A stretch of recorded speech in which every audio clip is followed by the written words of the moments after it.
आज हामी एउटा अलि संवेदनशील विषयमा कुराकानी गर्न गइरहेका छौँ। हामीलाई थाहा छ नेपालको एउटा पवित्र नदी, धार्मिक, सांस्कृतिक र अन्य हिसाबले महत्त्वपूर्ण मानिने नदी बागमती नदीको बारेमा कुरो गर्न गइरहेका छौँ। यसो केही चर्चाहरू गर्न गइरहेका छौँ।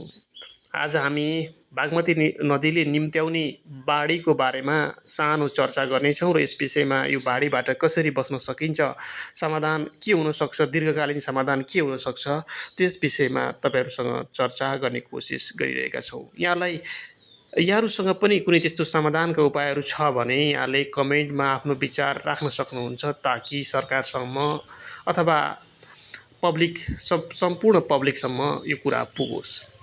आज हामी कुरो गरौँ बागमती नदी। हामीलाई थाहा छ प्रत्येक वर्ष वर्षायाममा पहाडहरूमा अथवा काठमाडौँ उपत्यका वरिपरि मुसलधारे पानी अथवा ठुलो पानी पर्यो भने बागमती नदीमा बाढी आउँछ र नदीको तटीय क्षेत्र अथवा नदीको किनारसम्म रहेका भौतिक संरचनामा बस्ने मानिसहरूलाई जोखिममा पार्छ र धेरै जनधनको क्षति पुर्याउने कोसिस गरिरहेको हामी देख्न सक्छौँ। र अहिले हामी यो 21औं शताब्दीमा आउँदा पनि हामीले यसको समस्या समाधान खोज्न सकेका छैनौँ र खोज्नेतर्फ हामी कोही पनि लागेका हामी देख्दैनौँ। आजभन्दा हजारौँ वर्ष अगाडि मञ्जुश्रीले त्यो चोभारको डाँडोलाई काटेर जो चोभारको गल्छी बनाएर जलविनायक मन्दिर नजिकबाट बाहिर निस्कन्छ बागमती नदी र तराईतिर सिंचित गर्न पुग्छ। त्यो गल्छी यति साँघुरो छ कि काठमाडौँमा अत्याधिक पानी पर्यो भने त्यो पानी पास गर्नको लागि टाइम लाग्छ र टाइम लाग्दा नदीको तटीय क्षेत्र अथवा नदीको किनारमा रहेका विभिन्न संरचनाहरूमा असर पर्छ र पानीले के हुन्छ, बाढीको रूप लिन्छ।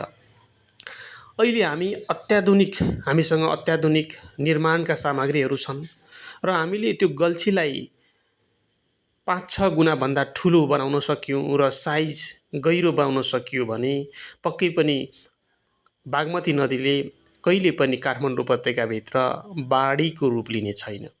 यसतर्फ सरकारले सोच्नुपर्छ। त्यो सोच्नभन्दा अगाडि सरकारले अथवा नेपाल सरकारले एउटा अनुसन्धान टोली बनाएर र अनुसन्धान टोलीभित्र भूगर्भविद, त्यस्तै सिभिल इन्जिनियर, त्यस्तै वातावरणविद, त्यस्तै इतिहासकारहरू राखेर उहाँहरूको एउटा टोली बनाएर अध्ययन अनुसन्धान गरेर उक्त टिमले अथवा उक्त टोलीले अनुसन्धान गरिसकेपछिको रिपोर्टमा आधारित भएर त्यहाँबाट चाहिँ गल्छीको साइज, त्यो चोभारमा भएको बागमतीको गल्छीको साइजलाई ठुलो बनाउन सकियो र गहिरो बनाउन सकियो र बलियो बनाउन सकियो भने कहिले पनि काठमाडौँ उपत्यका डुब्दैन अथवा बाढीको जोखिममा पर्दैन। सँगसँगै त्यो बागमती नदी बग्दै जाने नदी तटीय क्षेत्र काठमाडौँ उपत्यकाभन्दा बाहिरको क्षेत्रमा पनि असर पर्दैन र यो उपत्यकाभित्र र उपत्यका बाहिर दुवैलाई के हुन्छ, एउटा सुरक्षाको महसुस हुन्छ। यसतर्फ सरकारले सोच्नुपर्छ। हामी हजारौँ वर्ष अहिले आउँदा पनि हामी हजारौँ वर्ष अगाडि बनेका संरचनामै भर परिरहेका छौँ। यसतर्फ सरकारले सोच्नुपर्छ, स्थानीयहरूले सोच्नुपर्छ र यसको समस्या समाधान के हो, समस्याको समाधान खोज्नुपर्छ। हामी समस्यालाई अवलोकन मात्रै गर्छौँ तर त्यसको समाधान कहिल्यै खोज्ने प्रयास गरेनौँ। त्यसरी त हामी अरूभन्दा पछाडि परिरहेका छौँ।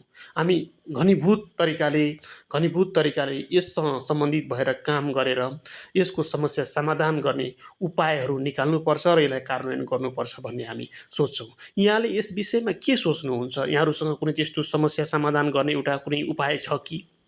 हुनसक्छ बागमती नदीको लेभल अहिले माटो र बालुवाले पुरिएको छ। त्यो माटो र बालुवाको त्यो पुरिएको लेभललाई माथिदेखि बागमतीको मुहानदेखि सफा गर्दै गर्दै चोभारको गल्छीसम्म सफा गरियो भने एउटा त्यो पनि गर्न सकिन्छ।